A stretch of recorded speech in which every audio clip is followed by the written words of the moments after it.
Hindi pa rin maglalaro para sa Blacklist International ang duo ni John Mar o May Venus Villaluna at Dannery Wise Rosario sa darating na Season 13 ng MPL Philippines.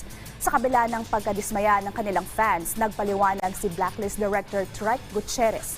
Yan ang ulat ni Rafael Bandairel.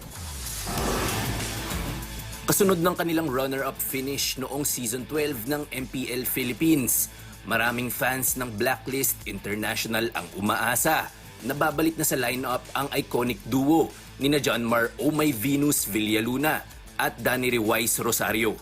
Nagpa siyang magpahinga ng dalawa mula sa aktibong kompetisyon noong nakaraang taon.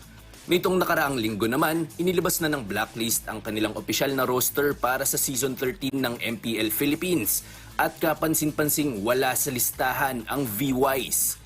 Kaya naman, ganun na lamang ang pagkadismaya ng mga agents. Sa isang video sa social media, sinabi ni Blacklist Director Trek Gutierrez na nauunawaan niya kung ano ang pinanggagalingan ng mga fans. Pero paalala niya, hindi basta-basta ang pinagdadaanan ng mga esports athletes.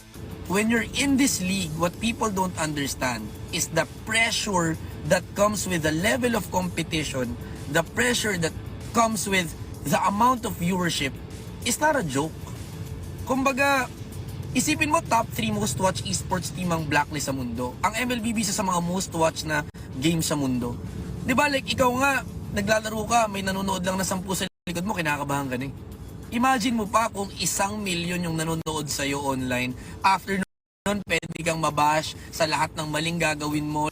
Hirit pa ni Gutierrez, sana'y respetuhin ng kanilang mga supporters ang desisyon ng V-Wise. That's why as an organization, I understand that sobrang importante yung rest. Sobrang importante yung making sure na nasa tamang headspace sila when they compete.